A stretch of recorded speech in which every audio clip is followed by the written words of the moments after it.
Today's video is sponsored by Surfshark.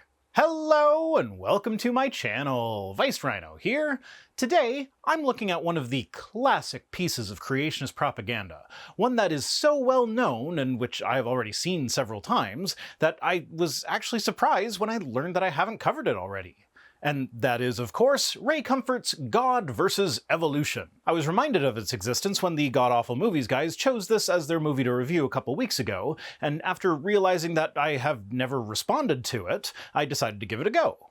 Now, notably, this is the new version. The old version got reported, taken down, and then put back up, but with some people's faces blurred out. Ray full-on admits in this version that he's breaking YouTube policy by re-uploading an uncensored version, when clearly someone who was in it found it and reported it. However, to our dismay, someone in YouTube who clearly didn't like it went through and censored it by horribly blurring out a whole stack of faces and ruining the video. So I'm responding to the new uncensored one because there is some other updated material in it, but I have censored the people that I'm pretty sure, based on how the YouTube automated censor thing was behaving, were the ones who wanted to disassociate from it. Honestly, it feels like this whole thing could have been avoided if Ray had the people in his videos sign a proper release form, then he could just send that to YouTube, but I guess he didn't cover his bases. Anyway, it's a long video with a lot of repeated and unnecessary content for my purposes, so I will be skipping a lot of it, but unlike Ray, I will be providing you with a link to the original in the description so that you can check and make sure that I'm not dishonestly editing them. Let's go! But first, a word from our sponsor, Surfshark. Hey Vice, you having a good day today? Yeah, I was just getting ready to search for a movie for an upcoming project. Cool. You browsing with Surfshark VPN to stay protected? Oh, definitely. I don't want Big Brother to track my every move on the internet, so Surfshark VPN provides me with additional levels of security.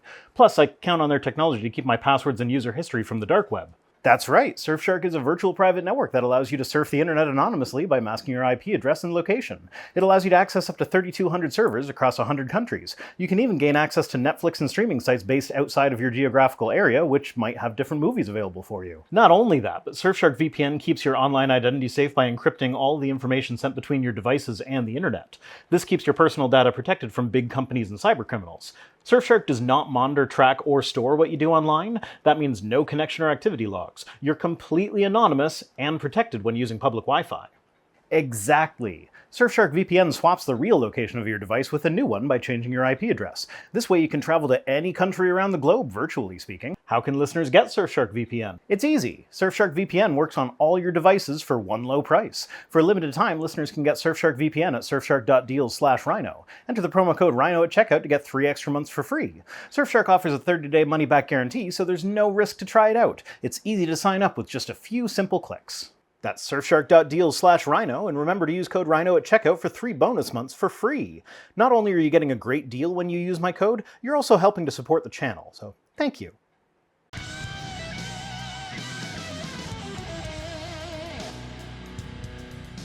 Evolution versus God has to be one of the most hated videos on YouTube. When they allowed viewers to give a thumbs up or a thumbs down, it had over 90,000 thumbs down. Off to a great start by pointing out that everybody hated the original. But I mean, this is Ray we're talking about. He gets off on playing the underdog. He made a whole movie pretending to not understand that the people think his banana thing is funny because it looks like he's enthusiastically explaining how great it is to suck a banana like a dick. So God has placed a tab at the top. When you pull the tab, the contents don't squirt in your face. Notice it has a point at the top for ease of entry. It's just the right shape for the human mouth. It's chewy, easy to digest, and it's even curved toward the face to make the whole process so much easier. But instead, think it's funny because it doesn't make sense if you skip past the pop can analogy that came before it. Someone had captured it from our television program, removed the Coke can portion so that the parody didn't make sense. The clip without the Coke can made me look really dumb. So pointing out when people don't like something of his plays into his persecution complex. Also, you can still give videos thumbs down, and the creator of the video can still see the ratio of thumbs up to thumbs down. It's just not made public anymore. She was convinced, as were many other evolution believers, that we had removed evidence for evolution the professors had given during their interviews. I can't speak for Jacqueline Glenn, the she he was referring to at the beginning of that sentence, but for myself, I am not claiming that you removed evidence for evolution when you did your dishonest editing. I am merely claiming that, based on previous experience, you dishonestly edit the interviews. You've been caught doing that before. For instance, when Potholer54 found a clip of you asking two guys if they would help a woman whose husband violently abuses her kill him for $10 million if they knew they wouldn't get caught, with one of them answering that he'd do it for free, and then found that same clip in one of your movies, but edited so that their answer was responding to a different question. If a woman says her husband is a rat, would you kill him for $10 million? It's not a huge difference, but contextually it puts a completely different spin on their answers. In one case, he's saying he'd help a woman get out of a violently abusive relationship from which she might not otherwise be able to escape, and he'd do it for free. In the other, he looks like he's willing to just kill a guy for free because a woman said she doesn't like him. So what I am saying is that I don't know exactly what was removed, but I am pretty certain that substantial parts of the interviews were indeed removed. And if you want to demonstrate that nothing of significance was removed, you should make the complete interviews available in unedited form. You should also start filming so that you're in the frame with the person that you're talking to, so that way it's harder to accuse you of swapping out the audio to make it look like they're answering a different question than they are. These are some pretty basic things that would be very easy for you to do, and would go a long way towards clearing your name. So go ahead and do them. I dare you. If we had removed so-called evidence, all evolution believers needed to do was ask the professors what was removed. But that never happened because nothing was removed. Well, let's see what one of the professors, P.Z. Myers, has to say about that, shall we? Comfort came to me asking for the evidence for evolution. The way it went is that he would A, ask for evidence, B, I would give him an example, like the research on sticklebacks or bacteria, C, Comfort would raise an irrelevant objection, they're still fish, they're still bacteria, and D, I would explain why his objection was invalid, and how his expectations of the nature of the evidence were wrong. Somehow, though, in the movie, D always ended up on the cutting room floor so that he could announce in all of his promotional materials, and in the movie itself, that I was unable to provide any evidence for evolution.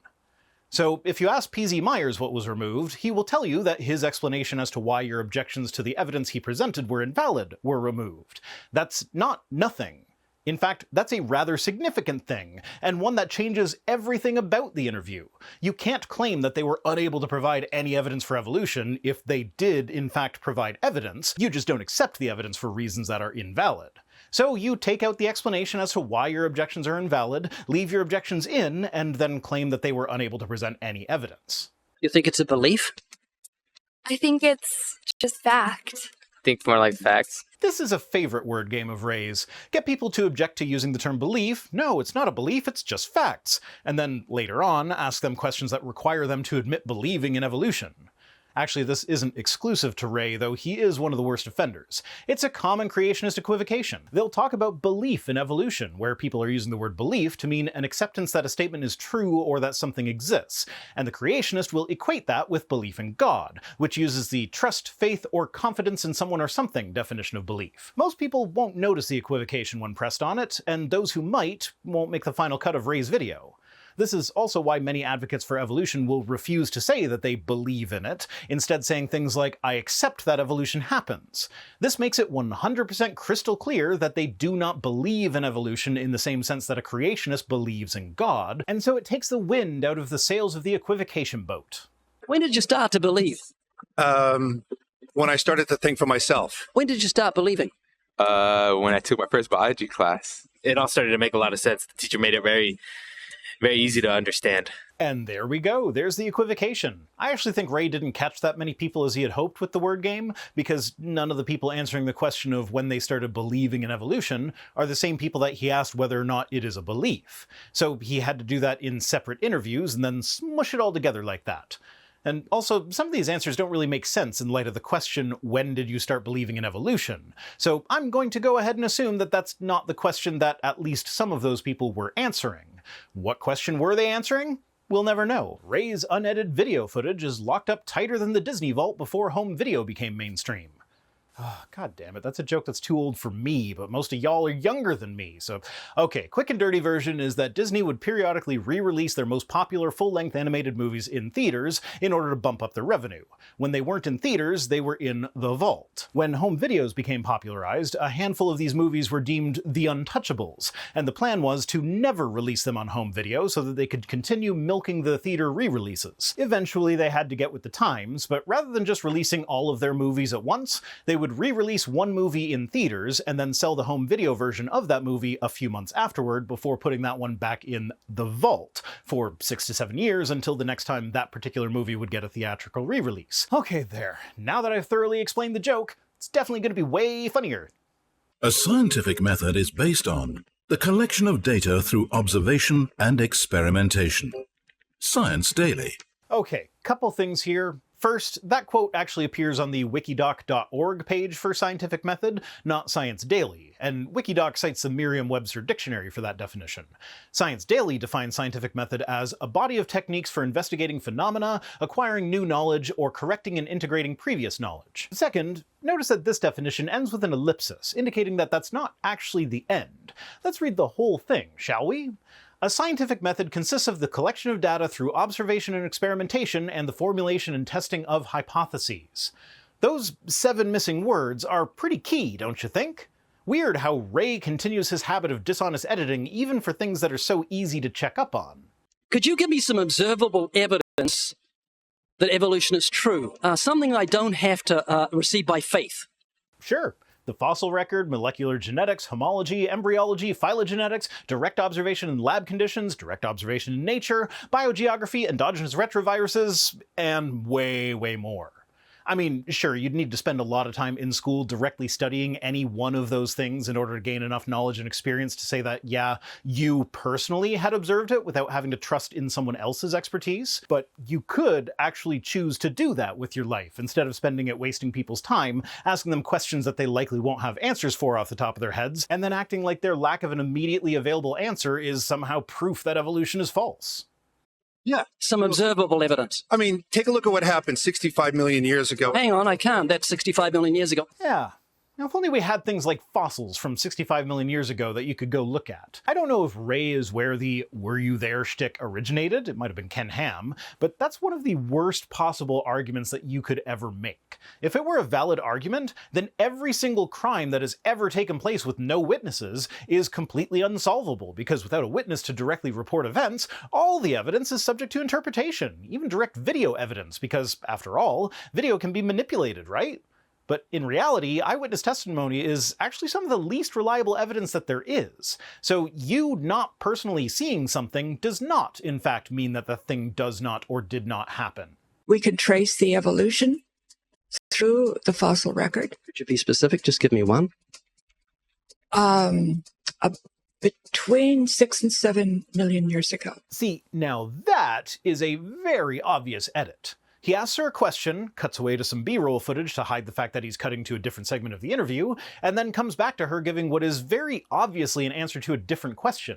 In order to believe that that isn't what's happening here, we'd have to believe that a professor of anthropology thought that between 6 and 7 million years ago is an adequate answer to a request for an example of a transitional fossil. It's obviously the end of her statement, she said it in a very final way, it's completely irrelevant to what he asked her, and her answer began while he was conveniently showing B-roll that could easily be used to hide a cut.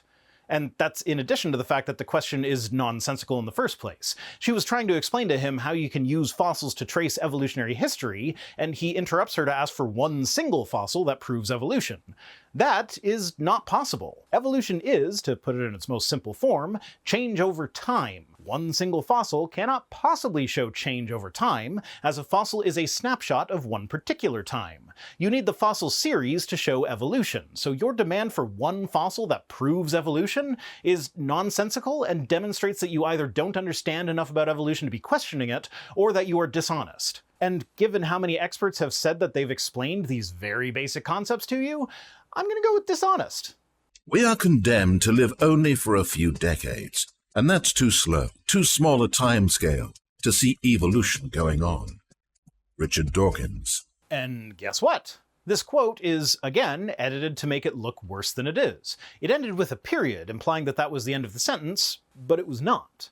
Do you want to hear the full sentence? It was in response to the question, if evolution really happens, why is it not happening now? To which Dawkins responded, it's happening all the time, but once again, on a scale that's mostly too slow for us to see. We are condemned to live only for a few decades, and that's too slow, too small a timescale to see evolution going on in the sort of interesting animals that we like to see.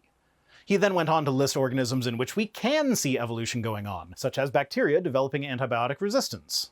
I don't want something I have to accept by faith. I want it to be observable evidence. Well, I mean, if you're just asking me here on the street, there's not really much I can tell you in terms of observable evidence. Like, we would have to really examine existing data to draw conclusions of our own. Hey, Ray, for future reference, you're not supposed to leave the clip of the guy explaining to you why your man-on-the-street interview style is an incredibly bad way to go about looking for the evidence for evolution in your video. We already know you dishonestly edit people, so you should probably edit out that part too.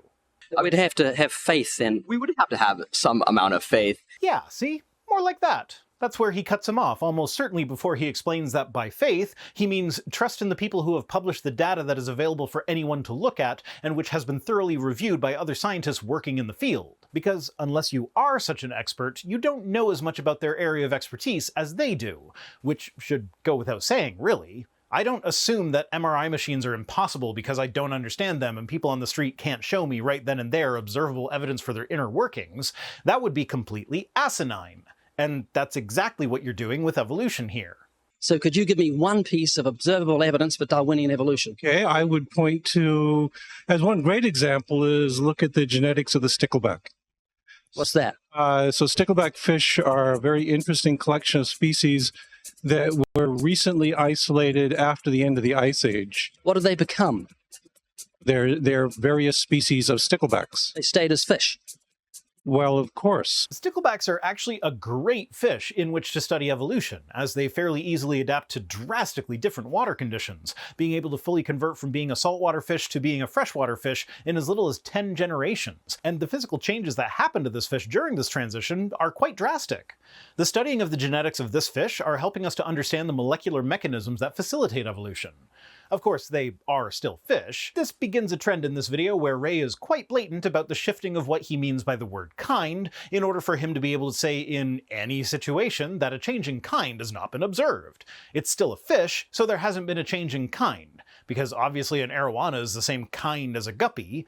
There are tens of thousands of species of fish, and according to Ray, they are all the same kind. Whether it be an eyeless freshwater cavefish, a bioluminescent anglerfish, a painfully venomous lionfish, or anything else. It's all the same kind. So you could conclusively demonstrate that all fish have a common ancestor, and you still haven't proven evolution in Ray's eyes. You think of any observable evidence where there was a change of kinds? Fish. Human beings are still fish. Human beings are fish? Why, yes, of course they are. And then he cuts away from that segment before PZ inevitably explains what he meant by that. Though it is worth being a bit pedantic here, as PZ is not entirely correct in saying that human beings are still fish. That comes from the fact that in evolution you never outgrow your ancestry. Once a trait that is significant enough to define an entire category of organisms evolves, that trait is incredibly unlikely to completely vanish or to be completely replaced by something else. This is how we wind up with snakes being categorized as tetrapods. They descended from tetrapods that had all 4 limbs, but at some point along the way they lost them. But we can still see the evidence of their ancestral limbs in their embryos and sometimes vestigial leg bones. And actually, since we're on tetrapods, that's where the last ancestor of ours that could be called a fish lived, the tetrapod clade. The reason humans are not fish is actually entirely arbitrary. We decided what the word fish means, and the land-based tetrapods are definitionally excluded from that category. Fish is what is known as a paraphyletic term. It is a clade that includes the entire group's common ancestor and most of its descendants, but excludes certain monophyletic groups, with a monophyletic group being a group that includes all of the descendants of a common ancestor with no exclusions. So the group fish includes the common ancestor of all land-based tetrapods, but land-based tetrapods do not fit the definition for the word fish, and so are excluded. So did we have lungs or gills when we came out of the sea? You want to know something? Those that were in the sea, I guess, had gills, and those that were on land had lungs. If we came out of the sea, we had gills in the sea. You want to know something? Who knows that we came out of the sea or we evolved from mammals? So you don't know? Of course I don't know. Yeah, pick random people on the street and they won't know stuff like that. But you're acting as if there aren't fish with lungs, both fully functioning, full-blown lungs, and a sort of half-lung that creationists claim is impossible and or useless.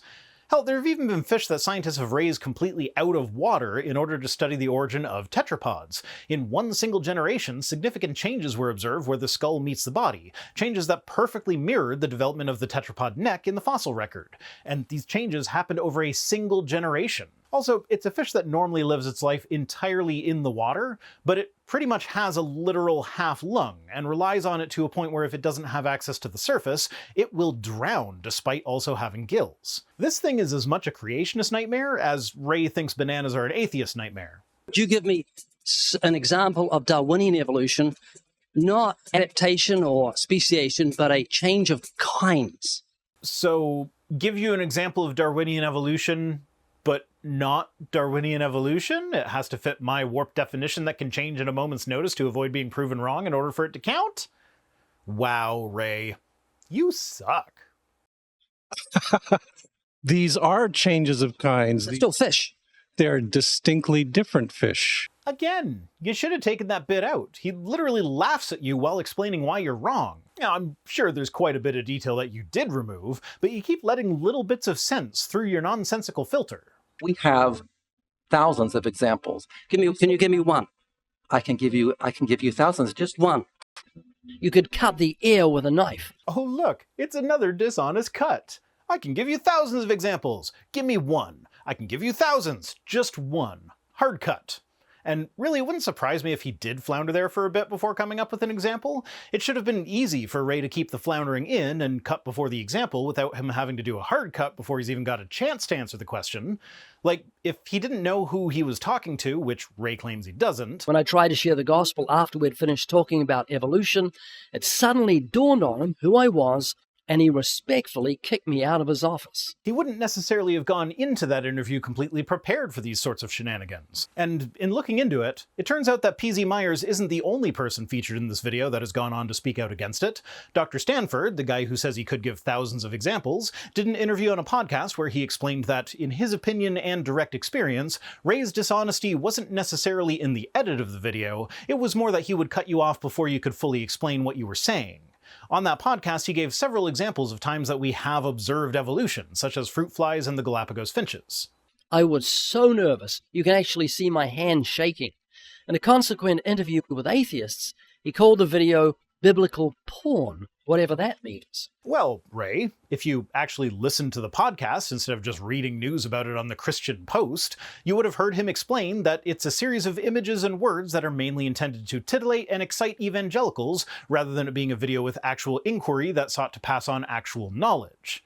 And come to think of it, that quote was included in the Christian Post article, so in order to miss what he meant by it, you'd have to not even have read the full article, which actually kind of makes sense. Ray does seem to be a skim the headlines to get your news kind of guy. Though it certainly is a commendable level of laziness to not even read an incredibly short article where you are the primary focus. For instance, I would say, look at Lenski's experiments with bacteria then. So what do the bacteria become? The bacteria are still bacteria, of course. That's not Darwinian evolution. That's not a change of kinds, is it? It is a change. It is a change in the genetic makeup of the bacteria, which is still bacteria. Oh! Look at that! Turns out the guy you just heavily implied was unable to provide you with one single example of evolution actually provided you with an example of evolution. What do you know? And this is probably the most egregious use of the word kind to get out of acknowledging evolution. Bacteria is an entire kingdom of life with potentially 1 billion different species if I go with the high estimate. Saying that all bacteria is the same kind, therefore any bacterial evolution where the result is still a bacterium isn't actually evolution, would be the equivalent to acknowledging that whales and spiders share a common ancestor, but proving that they both evolved from that common ancestor doesn't count as evolution because they're both still animal kind. This completely ridiculous use of the word kind to escape the inevitable fact of evolution couldn't make it any more clear that the refusal to properly define the word kind is specifically so that you can still use it to escape evolution in any circumstance, rather than it just being a hard word to define. You asked me to tell you when I've watched one species evolve into another, isn't that right? No, one kind into another. There's 14 different definitions of species. So I want a change of kind. Notice that he cut before Dr. Stanford could ask him what his definition of kind is, because he doesn't have one. The best he'd be able to do is to give examples of things that he considers to be the same kind, a la Kent Hovind. This is cat kind, this is dog kind, this is whale kind, etc., etc. And actually, he does do that in this video in a section that I'll largely be skipping, so have a listen to that now. You've got the canine kind, the coyote, and the domestic dog, and there's the feline kind, which is the cats, the tiger and the kitten, and you've got humankind. But examples are not definitions, and anytime a definition has been attempted, it has failed. Usually they go with the ability to reproduce, to bring forth. There are two problems with this. First is that we have observed speciation such that the resultant species is unable to reproduce with the parent species, so they cannot bring forth, and thus are a different kind by that definition. Second is that in Leviticus 19, the Bible tells you not to breed different kinds of cattle, meaning that it is possible for different kinds to bring forth. Otherwise, that would be a pointless command, so to say that two different kinds cannot bring forth is to disagree with the Bible. As to the supposed 14 definitions of the word species, it is true that there is some ambiguity there. But the ambiguity that arises from the definition of species is exactly because evolution happens. We keep trying to define species in a way that will keep one species completely separate from everything else, thus putting it in its own little box. But since evolution is all about organisms scooting from one categorical box to another, often while bringing along its own categorical box to nest inside the new one, sometimes blurring the lines between the different categories in the process, it's hard to pin down a definition of species that will categorize organisms neatly without there being any exceptions. And so the word species is necessarily fuzzy, because evolution happens. What do the finches become? They become genetically new and anatomically new, recognizably different species. So they're still finches? Well, of course they're still finches, yes. There's no change of kind. Well, now he's just getting blatant. He didn't even try to hide that edit. Why would you even need an edit there? Did he perhaps explain to you why your terminology is incorrect and you didn't want to show that? They're still birds. There's no change of kinds. That's within the kind. Evolution on the beaks. So that's called adaptation. It's not Darwinian evolution. There's no change of kinds. Oh, you absolute dingus. Adaptation is an aspect of evolution. No, it's not the whole thing, but to dismiss it because it doesn't go far enough for you is just asinine. That'd be like saying that coughing doesn't count as evidence that someone has a cold because a cold isn't a cough. Actually, it's even more idiotic than that because there are non-cold related reasons why someone could cough, but adaptation is always a part of the evolutionary process. Do you believe in intelligent design? Of course not. Do you think everything is intelligently designed? No, I don't believe that things are intelligently designed. Okay, you seem like an intelligent person, so I'm going to ask you something. I'd like you to make me a rose, okay?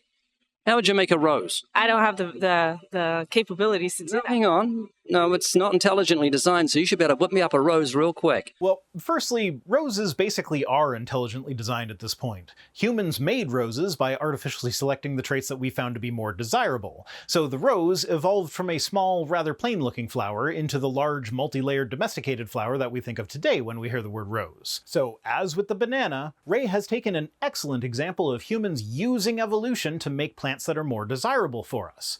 But that being said, just because something was not intelligently designed does not mean that it is possible for anyone to make that thing out of thin air on command with zero time for preparation. I don't think that a pile of boulders at the bottom of a hill after a rock slide is intelligently designed, but that doesn't mean that I'd be able to instantly produce a pile of boulders out of thin air for you on command. That is just a flat-out ridiculous request. There's a reason intelligent design isn't taught in our learning institutions. Is that reason perhaps because it's not true and our secular learning institutions prefer to focus on teaching true things? Our learning institutions don't teach that the Earth is flat either. Do you think they should, Ray? Or would that be a ridiculous waste of time? According to physicist Victor Stenger, the legal staff of Freedom from Religion Foundation, a church-state watchdog group, has had remarkable success in convincing many institutions, such as school boards and town councils, that they are breaking constitutional law when they sponsor sectarian activities. That includes intelligent design. When the authorities can't be convinced, Freedom from Religion Foundation sues, and it wins more often than not. So what I find most interesting about that article is that it was part of a larger back and forth discourse about the nature and scope of academic freedom, specifically with regards to a professor at Ball State University teaching a course called The Boundaries of Science, which purported to be a study of the relationship of the sciences to human concerns in society, but was actually a thinly veiled creationism course, where Michael Behe was the most scientific author found on the reading list, with most of the books on the reading list being the works of evangelical Christian apologists. Some, like Stenger and Jerry Coyne, argued that academic freedom is not as broad in scope as freedom of speech. With academic freedom comes academic responsibility, and the expectation that what you are teaching in your course is based on our best understanding of reality. Others disagreed and suggested that while the course is obviously complete nonsense, the professor has every right to teach it. But that's not the good part. The good part is the name of the most prominent person who is advocating for this professor's right to teach a nonsense course under the guise of academic freedom. It was none other than P.Z. Myers. He said, "It's bad science and bad teaching, and I think Coyne has adequately documented the abysmal quality of the material. It's all religious apologetics and intelligent design creationism. I'm not going to disagree with that at all, and Ball State ought to be acutely embarrassed." After quoting a section of Coyne's post where he says that teaching religion as science in a public university classroom violates the Establishment Clause of the First Amendment, he goes on to say, "Academic freedom is the issue here, and professors have to have the right to teach unpopular, controversial issues, even from an ignorant perspective. The First Amendment does not apply. This is not a course students are required to take, and it's at a university which students are not required to attend. It's completely different from a public primary or secondary school. A bad course is an ethical problem, not a legal one." So, I personally fall closer to Stenger and Coyne's position on the matter. It is a public university, and while students are not required to be there or to take that course, it is reasonable to assume that students would think that a course offered by the university is also endorsed by that university. And if it's a public university, then that does violate the Establishment Clause. But that is all irrelevant here. The main issue is that Ray is presenting this quote as though it is just a general comment on the nature of the FFRF, rather than being part of the more general discourse about the nature of academic freedom. Could you give me a definition of vestigials? How's that back up evolution? Vestigial is like, I'm not a biologist, so I'm kind of fuzzy here, but it's like a remaining organ that is not used, like for instance our appendix. Yeah, so notably the only person in this movie who he allows define the word vestigial is the one who says, "I'm not a biologist, so I'm a little fuzzy," as part of his definition. The two examples of vestigial traits that we get here are the appendix and the coccyx. They are vestigial not because they serve no purpose, but because they no longer serve the purpose that they did in our evolutionary ancestors. And they aren't as well suited for the purposes that they do serve as something that would be specifically designed for that purpose would be. So our appendix, for instance, is an evolutionary leftover of a feature of the herbivore digestive system, meant to make digesting tough plant matter easier. Ours no longer plays that role. There are two suspected roles that the appendix does play, though. It contains lymphoid cells, which are a key part of our body's immune system, so it's thought that the appendix could play a role in the early prevention of serious infection. Along with those lymphoid cells, the appendix hosts what is essentially a sample of our gut microbiota. All the little microbes that help you digest your food can be found in small numbers in the appendix. So if you get a severe bout of dysentery, which will clear out your gut of most of those microbes, your appendix essentially serves as the archive that stored the backup copy of your microbiome. Neither of these roles are crucial, and so people can live full and healthy lives without their appendix. The coccyx is most definitely the evolutionary remnant of our tails, hence the name tailbone, but yes, it still serves as a connection point for our pelvic floor muscles, and it helps you, sit. But it is definitely what is left of our tail. The human embryo grows a tail around 4 weeks with 10 to 12 developing vertebrae, but by week 8, everything past the 6th vertebrae disappears. In extremely rare cases, the tail does not disappear, but actually develops into an atavistic tail that is usually surgically removed. Weird for us to have the capability of occasionally growing a tail out of our coccyx if the coccyx has nothing to do with our evolutionary history of having had tails in the past. So, just to reiterate, something does not need to be completely devoid of function in order to be vestigial. It just needs to show evidence of having had a different function in our evolutionary past, which both the appendix and the coccyx do. Really though, My favorite vestigial organ are the muscles around our ears. They are the evolutionary leftovers of the muscles that, in other mammals, serve to swivel their ears towards sound so they can better hear them. We still have these muscles, but in most people they are too weak to accomplish anything, and in those whose muscles are stronger, what they accomplish is a slight wiggling that is, at best, a nifty party trick. Wow, much nifty, very party! It has even been found that these muscles attempt to pull our ears to face the direction of a sound that we are trying to concentrate on, despite not being able to actually do so. I feel like these muscles are the most obvious example of something that has no function, but clearly used to in our evolutionary ancestors. I would consider myself an atheist, yeah. Can you think of any famous atheists? I believe Neil deGrasse Tyson. And thus begins a long segment where he shows that many people can't think of a famous atheist, and often when they do, it's someone who doesn't use that label for themselves, such as Neil deGrasse Tyson. I'm not sure what point he's even trying to make with this, but like, if you want a famous atheist other than someone who is famous for being an atheist, like Richard Dawkins or Sam Harris or someone like that, we could go with Hugh Laurie, Keira Knightley, Jodie Foster, Seth MacFarlane, Daniel Radcliffe, Salman Rushdie, Mark Zuckerberg, Tim Berners-Lee, and that's just the off the top of my head list. I'm sure there's a bunch more if I want to start Googling. So if your point is that there are no famous atheists, therefore atheism can't be true, then not only is that a completely asinine argument to begin with, as the number of famous people that hold a belief says nothing to the truth of that belief, but it's also demonstrably incorrect. At best, this is the argument from some random people on the street can't name famous atheists off the top of their heads. And that's the best case scenario here. He then goes on to show a meme with pictures of several people that are claimed to be atheists, like Mark Twain, Darwin, Ben Franklin, Carl Sagan, Einstein, etc., with the caption, "Atheism, good enough for these idiots." He then spends an inordinate amount of time going through and finding quotes where these people all say something that can be taken as them rejecting the atheist label. Whether those quotes are out of context and in context it would make it clear that they're actually saying the exact opposite of what Ray is saying that they are, is unimportant here. It's a fucking meme. If someone comes to atheism based on a meme, then that person should reevaluate their epistemological foundations. But I tell you all this because it is relevant to what he says here. Keep in mind that even though some of these men claim to believe in God, it doesn't necessarily mean that they're believers in the one true creator revealed in the scriptures, or that they're genuine Christians. However, when atheists use theists or agnostics to promote their godless agenda, they're being dishonest. Then again, coming from those who claim that morality is relative to each person, convenient dishonesty should not be a surprise.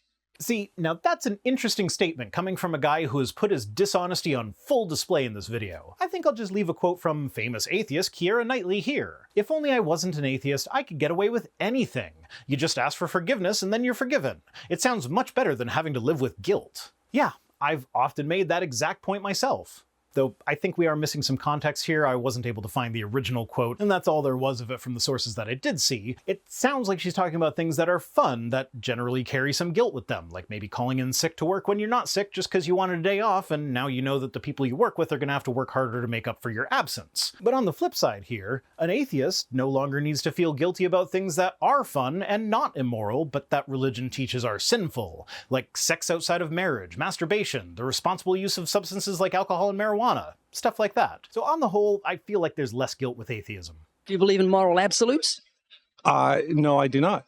Is rape wrong? Rape is wrong in our culture, yes. And it is Rape always wrong?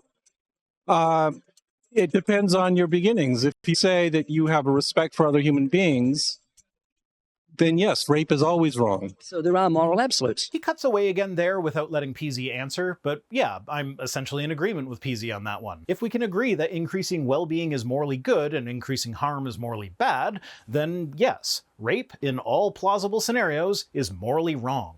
This does not make it a moral absolute. If moral agents ceased to exist, but the universe kept on going, then morality would also cease to exist. Nothing in the universe would be moral or immoral because there are no more moral agents. Since morality is dependent upon the existence of these moral agents, or subjects if you will, then morality is necessarily subjective in nature. Did Hitler put into practice survival of the fittest?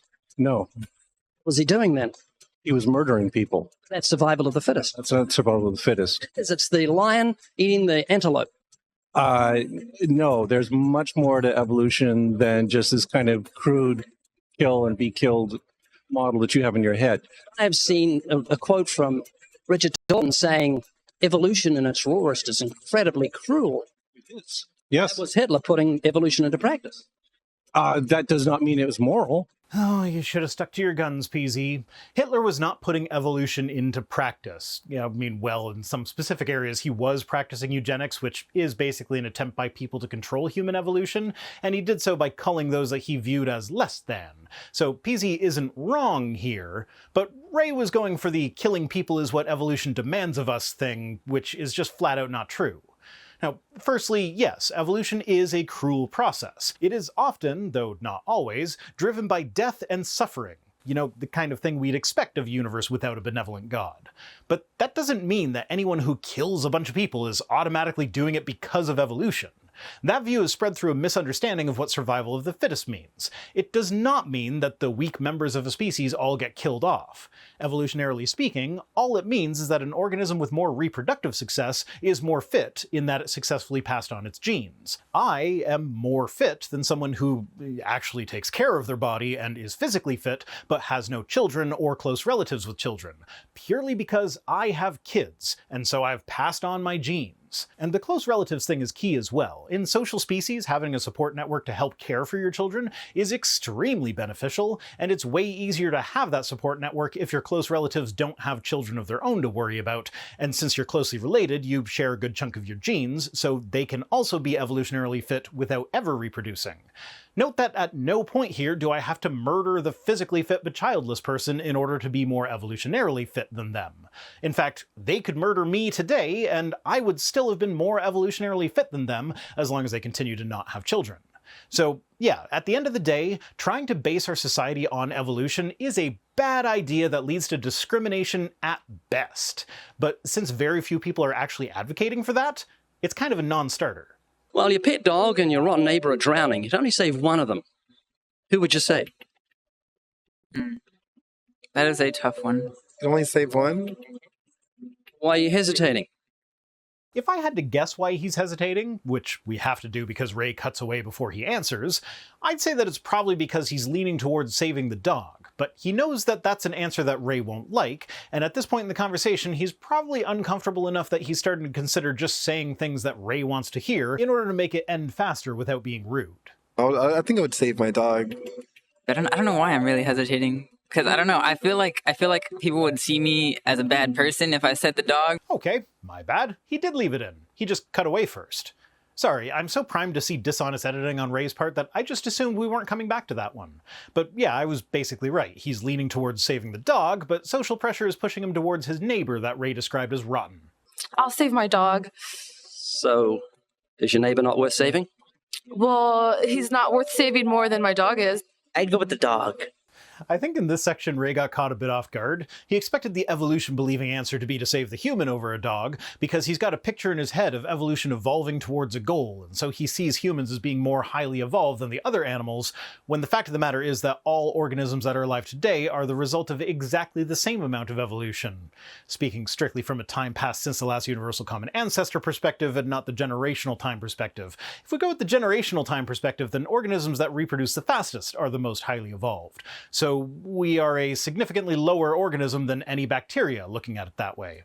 But they surprise Ray by pretty universally choosing to save the dog that they have a loving relationship with over the neighbor who was described as rotten. And honestly, I have a hard time answering this question, because I do have a neighbor that I would describe as rotten, and I have a dog that I adore, even though the groomer gave her a summer cut that makes her look like a giant but adorable rat, instead of her looking like a perfect stuffed animal like she used to. Intellectually, from an increase well-being and decrease harm perspective, I know that the harm caused by the death of a human will likely be larger for their family than that caused by the death of a dog, so the morally right thing to do is to save the neighbor. Sorry, Puddles. But that's a hard choice to make when it's an action that directly harms me, but the benefit is for someone else, and that someone else is someone that I don't particularly care for to boot. But I think Ray wanted people to say that they'd save their neighbor so that he could explain that the reason they chose their neighbor that they don't like over the dog is because humans are made in the image of God. So part of the morality that God wrote on our hearts is that we value other humans, even ones we don't like, over animals, even ones we do like and have loving relationships with. But he didn't get to do that, so instead is using this as an example of how evolutionary thinking devalues human life, such that these people would rather save a dog than a person. It's always fun when no matter how a question is answered, the answer can be twisted to fit your narrative. That's kind of Ray's specialty at this point, actually. So you think dogs are more valuable than human beings? Do you believe in evolution? Yes, I do. And there's another dishonest Ray tactic on full display. Ask 2 questions rapid fire without giving them a chance to answer the first, so that you're essentially putting words in their mouth that will taint our perception of their answer to the follow-up question. So you think that dogs are more valuable than human beings? Do you believe in evolution? Without giving him a chance to answer about whether he thinks dogs as a general category are more valuable than human beings as a category, it looks like there's a connection between people believing that and belief in evolution, even when there isn't, and even when in the hypothetical it's not a general all dogs are more valuable than all humans. It is this specific dog that I have a loving relationship with is more valuable to me personally than a specific human being who, in this hypothetical, I have an antagonistic relationship with. Those are 2 vastly different statements, and you cannot infer an answer to one based on the answer to the other. Any fetus is less human than an adult pig. Richard Dawkins. Once again, let's look at the whole statement instead of just the part of it. This was a tweet sent out by Dawkins, and Lord knows that man has tweeted some horrible shit that I'm not even going to try to defend, but the full tweet here is, with respect to those meanings of human that are relevant to the morality of abortion, any fetus is less human than an adult pig. I'm pretty sure that what he's getting at here is personhood. An adult pig is closer to what we would consider to be a person than a fetus in any stage of its development. I'm not entirely sure I agree. Once we get to the end of the 3rd trimester, the lines become quite a bit fuzzier, but that certainly makes the statement hit very differently than the out-of-context version that Ray gives us. The rest of this video is just Ray's normal, are you a good person? Have you ever lied? Have you ever looked at a woman with lust shtick? So that's where I'll leave it. Today's comment of the day comes to us from No BS, who says, I'm not a big fan of handing out cash. Vouchers for food, housing, and medical care would be better. Even better would be clean, safe, free housing developments set up like school campuses that could help people thrive would be the best. I'm not sure if I'd agree that free housing developments would be beneficial. I could see that easily becoming a situation where all the poor people get stuck in one area, where access to jobs and other resources ends up becoming restricted, much like the food desert situations that we already have in poor communities in the developed nations. There definitely should be stronger regulations that would prevent landlords from exploiting people in desperate need of housing, like the implementation of rent control measures, which, holy crap do I have it good in Ontario. I assumed that the whole can only increase the rent by 2% per year thing was just standard practice, but apparently only 1 state has statewide rent control, and only 4 have rent control in certain counties and cities, with the rest having no rent control, and some states even outright prohibiting it. Also, eliminating rent control from new buildings was one of the first things that Doug Ford did when he was elected in Ontario, so thanks for that. As to vouchers instead of cash, well, first and foremost, coming from a country with socialized medicine, the idea of healthcare vouchers just seems barbaric. Like, the government has decided that you're only entitled to this amount of healthcare per year, so you better not come down with anything serious. That's just a foreign concept to me. But at the end of the day, what vouchers say is the government knows how you should be spending your money better than you do. And all of the research that has been done on the topic has found this to be incorrect. When you give people cash benefits, they do not spend more on alcohol and cigarettes, as is often the fear. Their children end up less likely to face food insecurity and have improved cognitive growth and development than children in households that get voucher-based benefits. They are less likely to make bad long-term financial decisions in order to mitigate short-term financial hardship, like selling a car to pay a bill, leaving them with their bill paid, but also with a much shorter distance where they are now capable of looking for work. It's been found repeatedly that giving poor people cash does not affect whether or how much people work, with several studies showing that no strings attached cash leads to recipients getting better paying jobs. There is no evidence of a widespread problem of so-called welfare queens when cash benefits are provided. When parental benefits are given as a cash payment, there is no evidence of people having more kids just to take advantage of that system. And there have been many studies that have found that handing out cash has a fiscal multiplier effect, where every dollar given to poor people resulted in more than $1 of economic growth in that economy. In the United States, it's typically around 1.8, and in poorer countries like Kenya, it has sometimes hit a high of around 2.6. So every dollar given to someone in need results in $2.60 of economic growth. All of this to say that an attitude of I don't trust poor people to know where to best spend their own money is counterproductive and only serves to keep poor people poor. No strings attached cash benefits are objectively one of the best tools we have to fight poverty with the limited vouchers being one of the best tools to keep people impoverished and reliant on government handouts. Thanks for watching. I'll be back next Friday with more, but if you need to get your Rhino fix in before then, I livestream with Cirrus every Wednesday at 8:30 Eastern on my other channel, The Watering Hole. Don't forget to go to surfshark.deals/Rhino and use promo code Rhino to get 3 bonus months for free. Thanks to Tim Robertson for being my Patreon and sponsorships manager, and special thanks as always to my patrons, who are the missing content that proves the highly edited video that is my channel wrong. If you'd like Ray Comfort to keep you locked up forever and ever, you can join us on Patreon for as little as $1 per week over at patreon.com/ViceRhino, or by supporting the channel in one of the other methods that can be found at links.vicerhino.com, which is also where you'll find links to my other projects.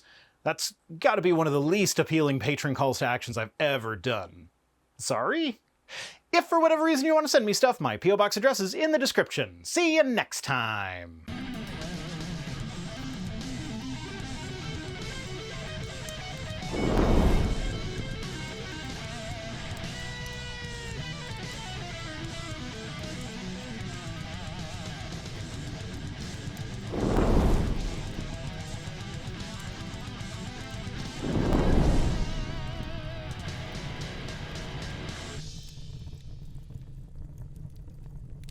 And so it takes the wind out of the equivocation sails. And so it takes the wind out of the... And so it takes the wind out of the... And so it takes the wind out of the sailboat... And so it takes the wind out of the... Don't tell my fans, because I don't want to get in trouble, but I'd save you. Sleepy puppy. Who's your good puppy?